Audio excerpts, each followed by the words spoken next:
It's a scam that's become so normalized that we don't even realize it's a scam anymore. I'll go first. I got this one.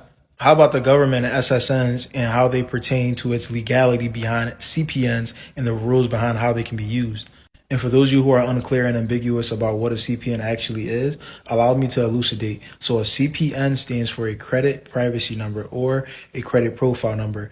And this number allows you to have a fresh start to a credit, right? It's a randomized 9-digit number that can be used as a replacement or a secondary social security number. But make no mistake, it is not a SSN, it is not an EIN number, and it is not a tax ID number. It is specifically for credit purposes only.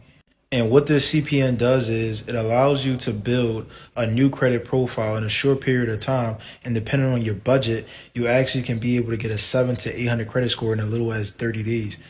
And that'll enable you to be able to do things like rent a home in a nice neighborhood, be able to get the vehicle of your choice, get approved for small personal loans as well as emergency credit cards, right? However, what you can't do with this CPN is purchase guns, apply for employment, apply for any government assistance, and most importantly, file taxes. So here's where it gets deceptive because you may be wondering, like myself, if the government created SSNs, then went on and created CPNs, then why is there such a gray area on whether or not it's legal or not and what the rules are? So let me explain. So according to the Social Security Administration, SSNs were created in 1936 by the government as a way to track all financial earnings of all United States workers. They then went on to create CPNs in 1974 as a byproduct of the 1974 Privacy Act. And this Privacy Act basically states that you are never forced to submit your social security number unless required by the IRS on a credit application. It also states that you are allowed to have a secondary credit profile that is reporting to the credit bureaus with no issues. This was done so Americans could basically be able to protect themselves against identity theft.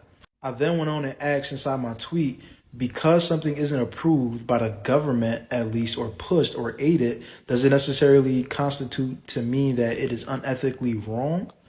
So CPNs aren't a bad thing, nor are they technically illegal. However, the government doesn't actually push CPNs or approve of them only because they don't make any money from it as they would an SSN, right? Because when you think about SSN, you got to file taxes on that. With a CPN, you don't file any taxes.